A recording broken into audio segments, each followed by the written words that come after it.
Good evening from Istanbul, Turkey again. Although this might be the last live stream from Istanbul for a little while. But then again, maybe not. I love this city. And I think you're going to see a bit more today as to why I love this city. Unfortunately, the sun is setting a little quicker than I had hoped for. Behind me is Sultanahmet Mosque, a very famous and historic mosque with 6 minarets, I believe, although one is under construction. You don't have such a good glimpse at the sunset, although when I turn around, still do. And maybe I'll throw in a picture, if possible, in the chat. Or is it possible to throw it in the chat? I don't know.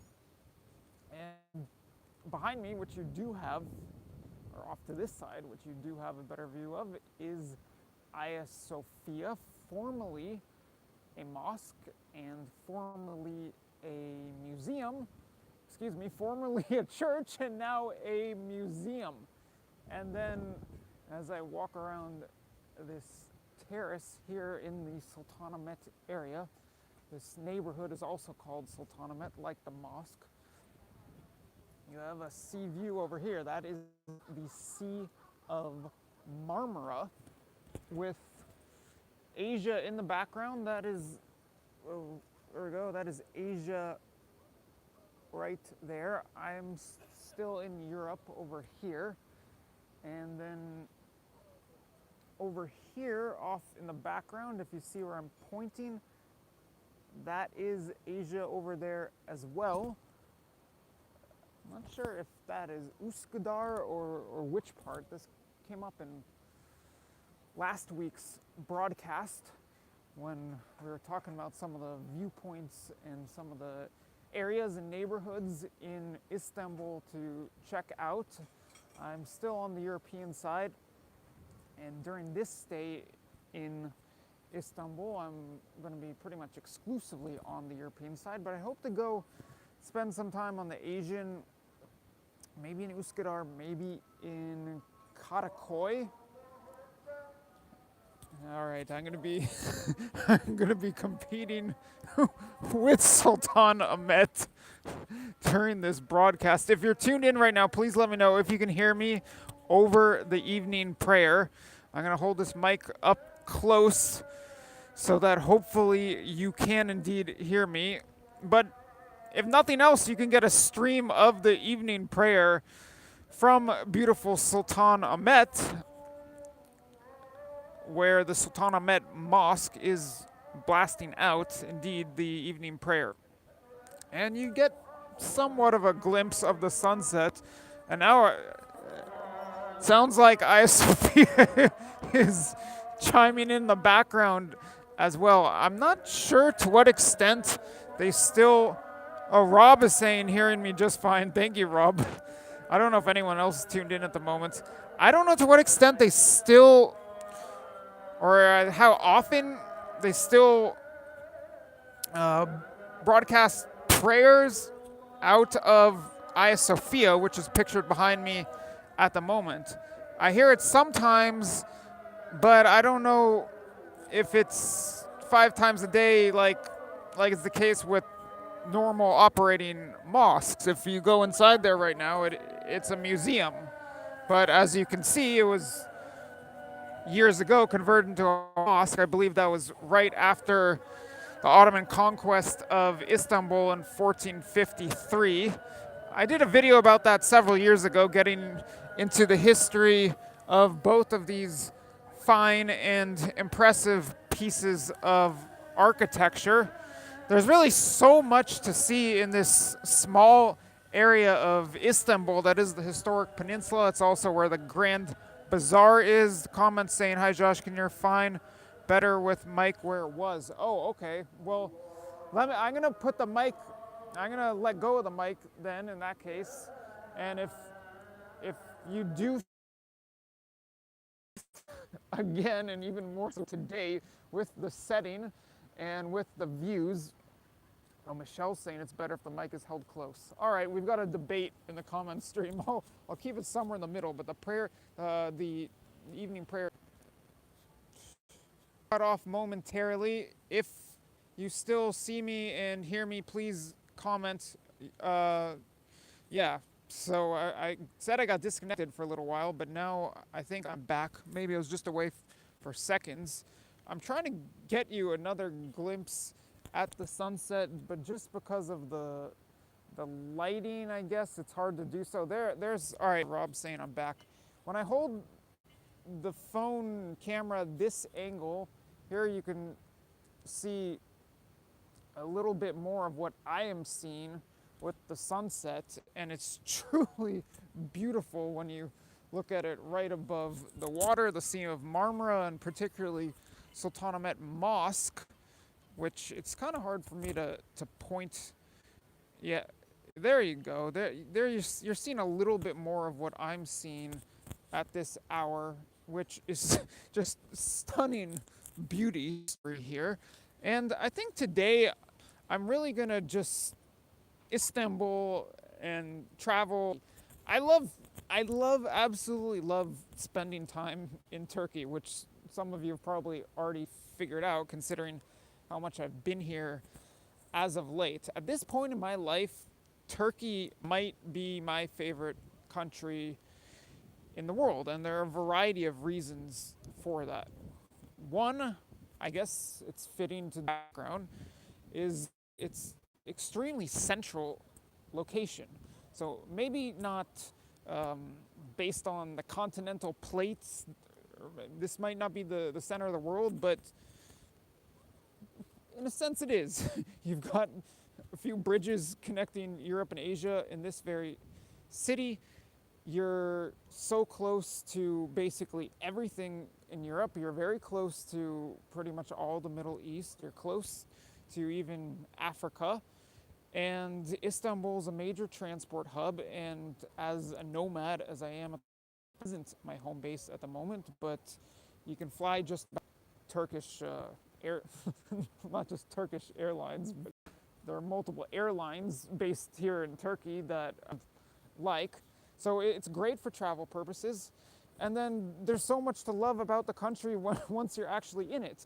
As some of you got to see from the trip I was on with Josh Sigurdsson a month back, or however long it was, there's incredible history. We're looking at ancient civilizations and what's left over from ancient civilizations that might date much farther back and might have been much more advanced than mainline historians and academics like to say. You've got traces of these incredible ancient civilizations across southern Turkey in modern Mesopotamia, if not, Rob's saying that was epic, though that certainly was epic. So, I mean, you've got incredible history across Anatolia, which is the Asian part of Turkey.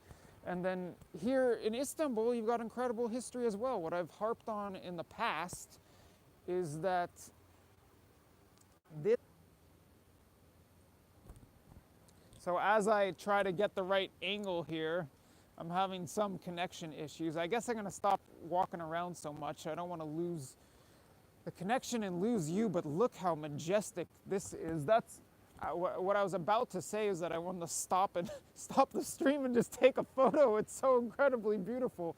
But maybe if I watch the replay, a screenshot will do. But yeah, Sultanahmet at sunset is amazing. And back to that point, this was with this being very representative of the Ottoman Empire, and this building behind me being very representative of the Byzantine Empire. It's of course worth noting that Istanbul, previously known as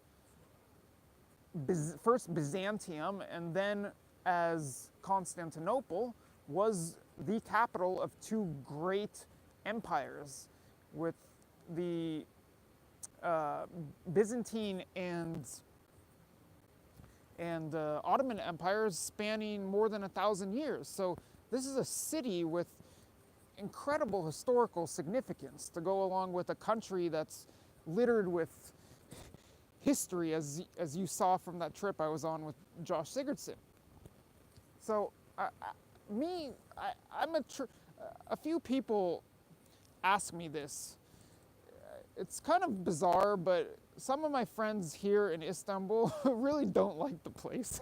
And quite often I bump into people here in Istanbul who live here and want to move elsewhere, or who live here and they've got lots of complaints about the city. And I mean, it's understandable. It's a city of 15 million, maybe even 20 plus million if you include the region. Huge city, lots of foot traffic. Today there was a marathon that was ending right back here, and because of that I basically couldn't get around anywhere. There was terrorism a few years back, although that's not the average resident's complaint. Yeah, so I mean, anyway, I was saying it's kind of funny that a lot of the people here I know and meet have got a lot of complaints about Istanbul. Yet for so long I've been so drawn to the very crowded place with 2 million refugees. There's a good place, but for rich people. Becca, or 44, are you a resident of Istanbul or Turkey? Just curious. If you are, I'd love to hear more. Maybe not. What was I saying? Yeah, so when I get asked, a couple of things that I bring up that really draw me to Istanbul is what I'm highlighting in this stream, and what I've highlighted a bit. And I was moved East Malatya. I was just in Malatya. I spent a night in Malatya with Josh Sigurdsson right after we got down from Mount Nemrut, which I put up a video about a week ago. But yeah, so what am I drawn to here? Well, first and foremost, I'm drawn to the history, which you see behind me, and the natural beauty, which I'd say is a bit more showcased by the water right over there, but also by the sun setting right behind Sultanahmet, which is just incredibly beautiful. I'm very attracted to history and to natural beauty, two things you certainly find in Istanbul.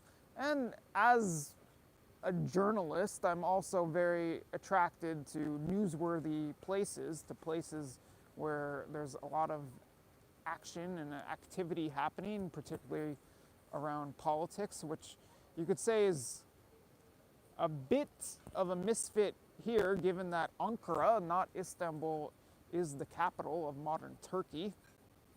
But Istanbul is this huge city that spans east and west, that spans Europe and Asia.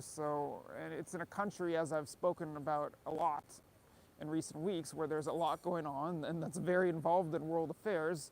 So of course there's plenty of news, there's plenty of activity, there's plenty of action. So there are plenty of reasons that draw me to Istanbul. And then on top of all of that, I haven't really been talking about it lately, but it is something I've written about in the past, and it does certainly relate to the devaluation of the lira, which I have discussed a bit lately.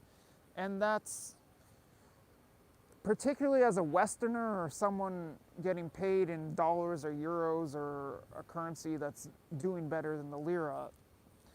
There's such incredible bang for the buck in both Turkey and Istanbul at the moment. It's been that way for several years. The lira has plunged. The lira was at around 2 to the dollar around 5 years ago, and now it's closer to 6 to the dollar. It's even gone past 6 to the dollar. It was at 6.5 to the dollar during the Pastor Brunson crisis back in the summer of 2018. So that's made things a lot cheaper for me and for a lot of others. And there are various other factors that go into the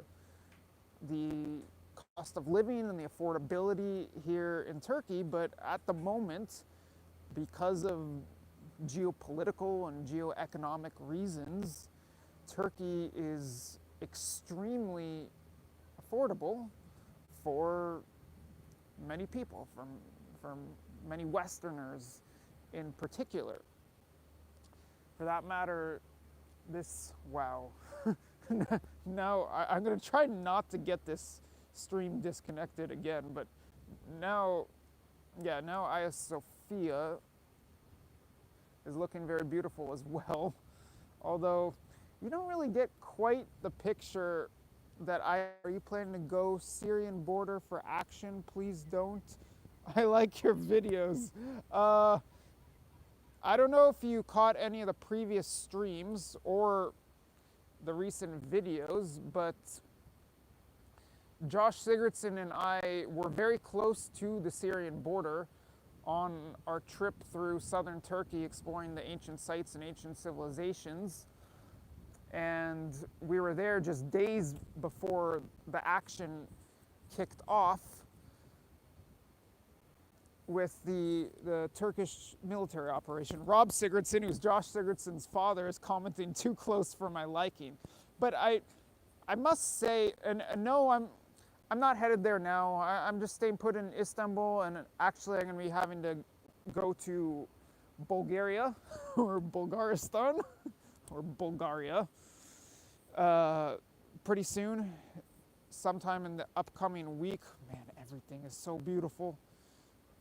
And I might be broadcasting from Bulgaria next week before returning to Istanbul for the final, pretty much the final time this year. I don't think that I will be exploring other parts of Turkey, and definitely not entering Syria this year. I would really love to go to Syria, hopefully sometime in the near future it's going to happen. No, I'm not going to go cover the action there. Josh was so pissed that he wasn't there for the action on the ground. Death wish?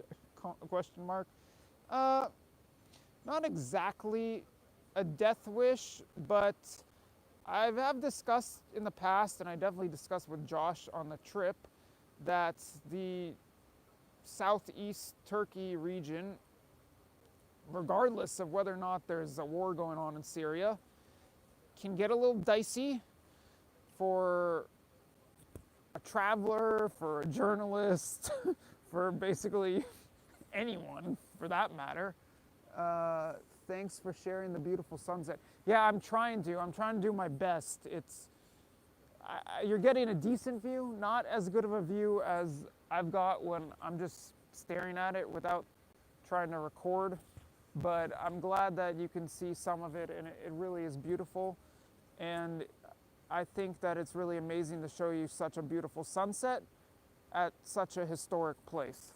Dicey, good choice. Yeah, it's dicey. Well, when I was there traveling around southeastern Turkey a few years back, when there wasn't a Turkish military operation going on in Syria, there was, however, basically an ongoing Turkish military operation in the region targeting the PKK and the PKK's offshoots and collaborators in southeastern Turkey and predominantly Kurdish region of Turkey.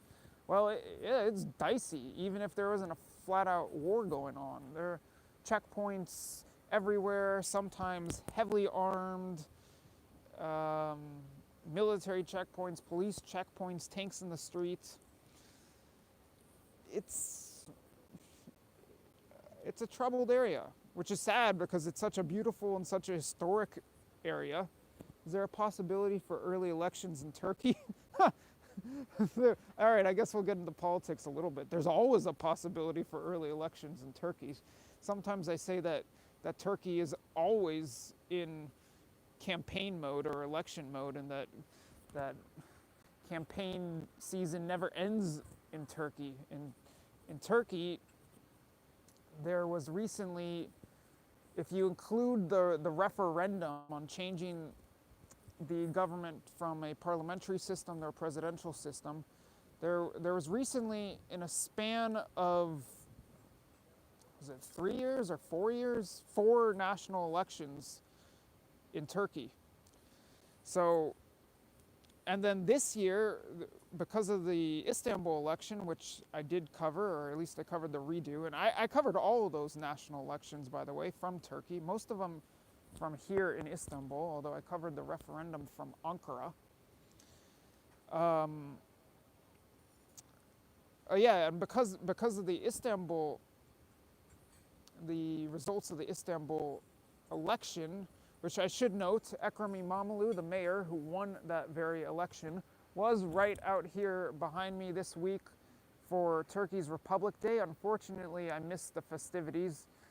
There was a concert here outside Sultanahmet Mosque in Hagia Sophia, and İmamoğlu came out here at night, and then the following night there was a big fireworks show near the Bosphorus Bridge.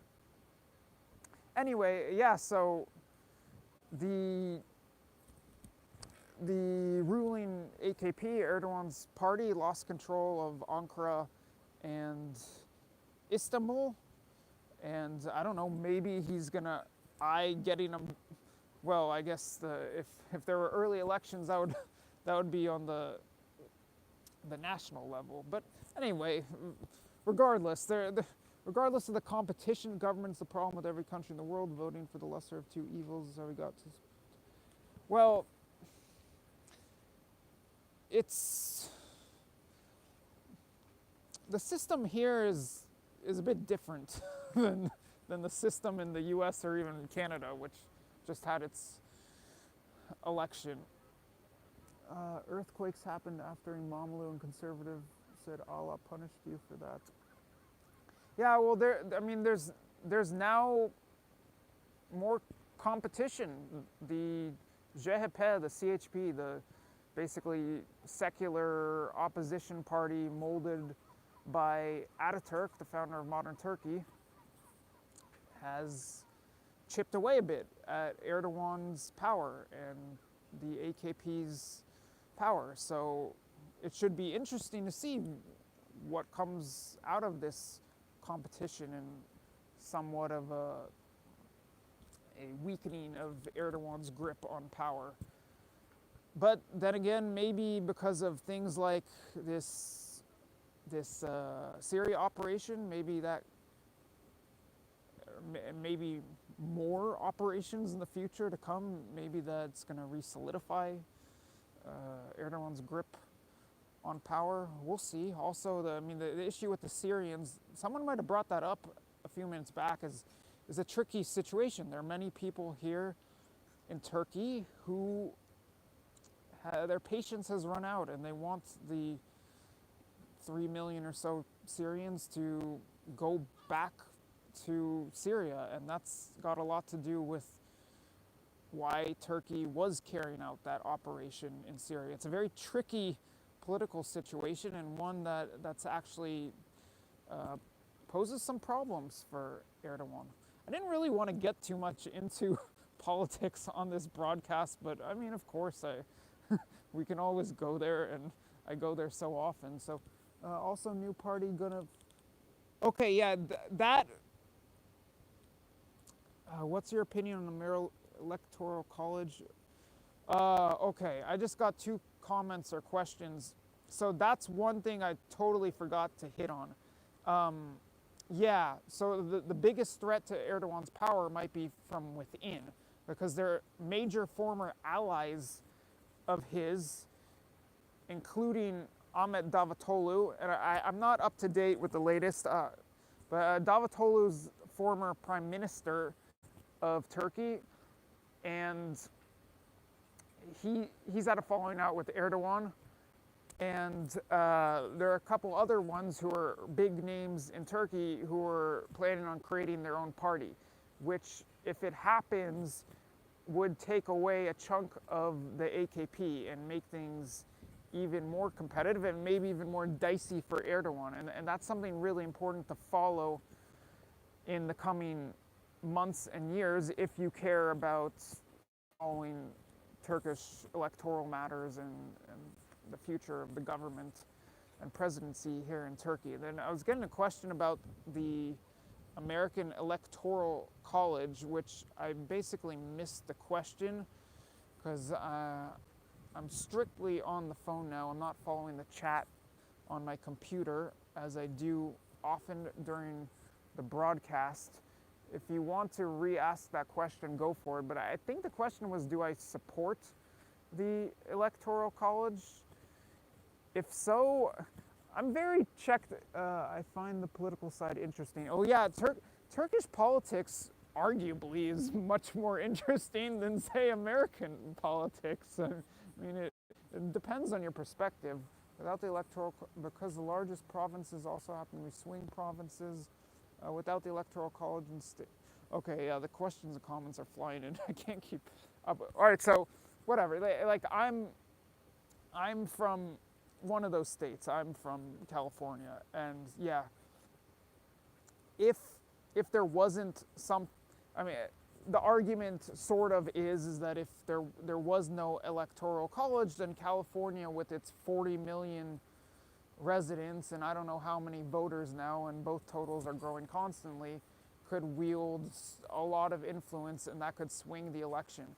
And I think I think that's a very fair point to raise. I mean, it was a fair point to bring up back in 1791, and it's a fair point to bring up in 2019. There are a lot of people in rural America and middle America who essentially don't want to be governed by California.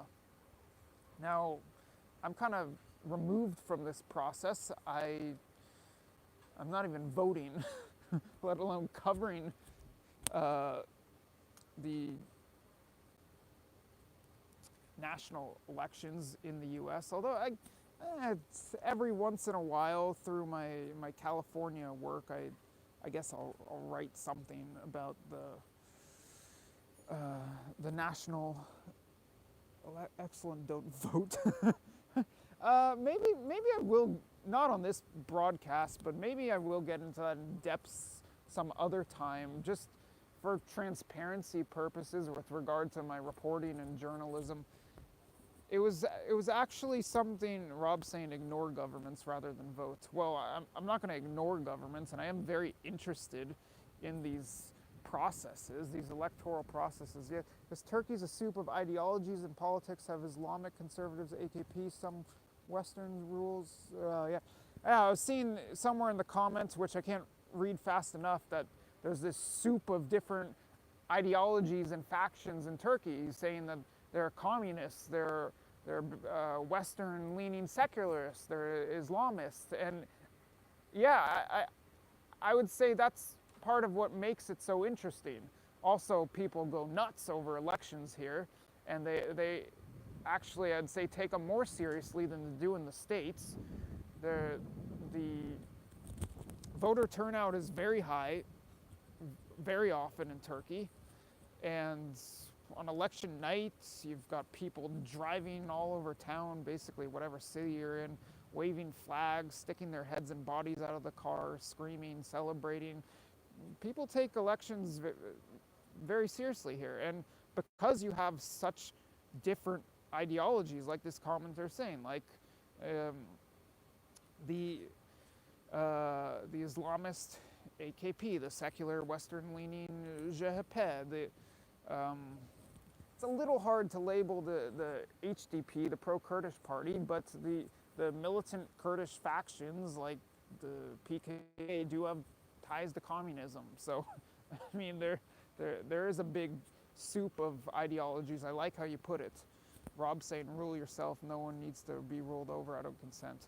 With regard to the voting thing, I think that by which country has the best hummus? All right, I guess that's the most important question.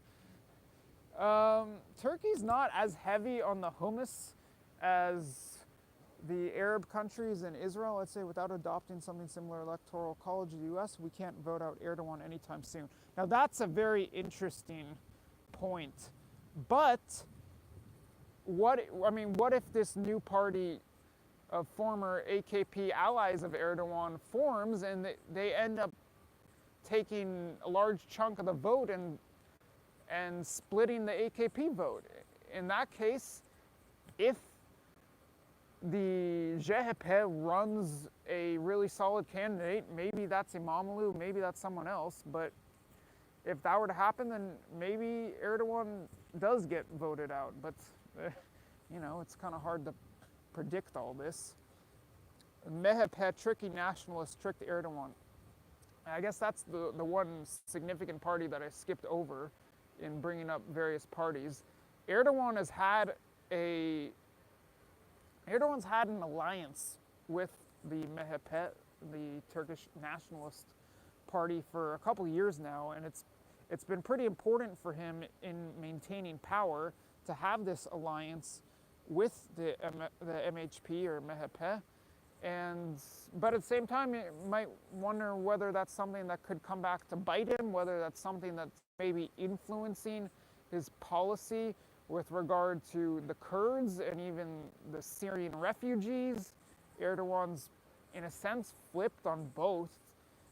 Several years back, Erdogan was kind of the peacemaker with the Kurds, and during the early years of the refugee crisis, Erdogan was basically credited with opening up the gates and bringing the Syrians into Turkey and welcoming them and letting them live here. And now he's, to some degree, flipped on both issues. And maybe the MHP support is something that's a factor in that, or maybe it's just the Turkish electorate at large that's driving him to play to these populist sentiments.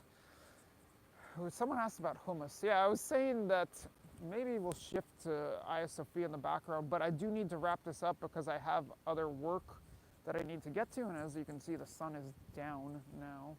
Well, maybe you can see Hagia Sophia all right, but me not so much. If you want a different view, let me know. Hummus. I'm not a huge hummus aficionado. Go to Antalya. I still have never been to Antalya. I would very much like to go to Antalya.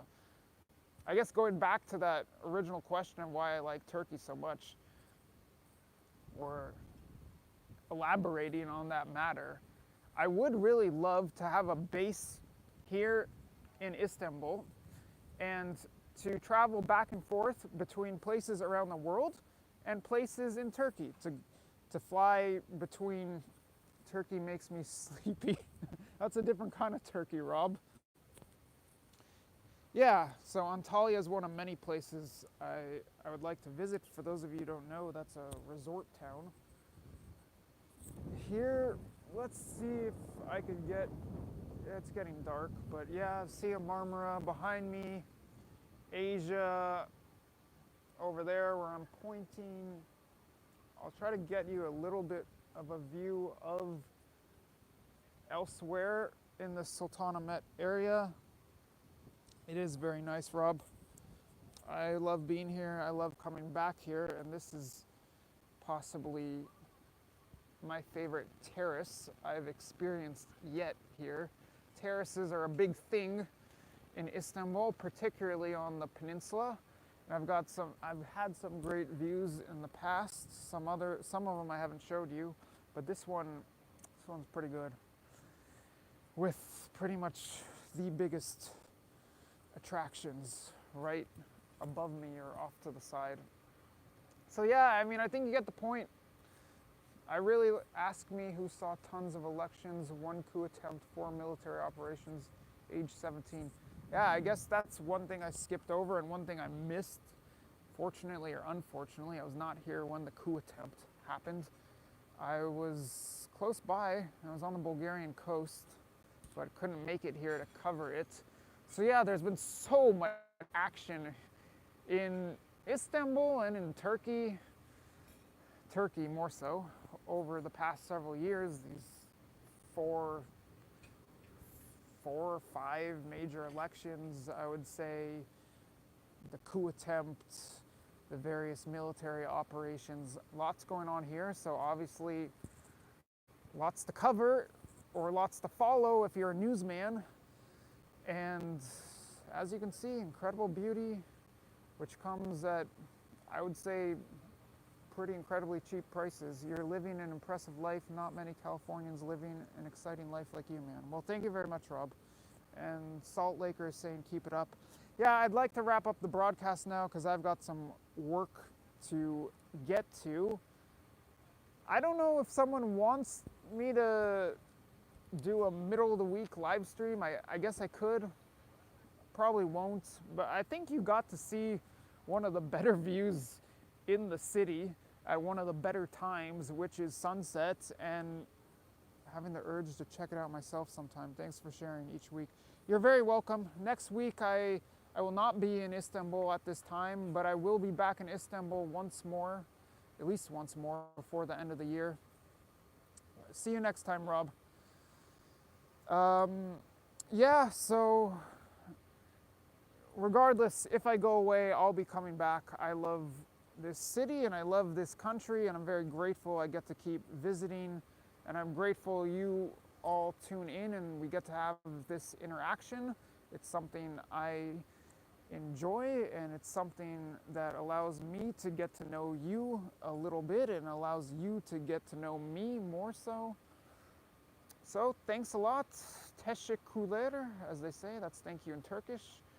And güle güle from the Sultanahmet area of historic and beautiful Istanbul. Goodbye.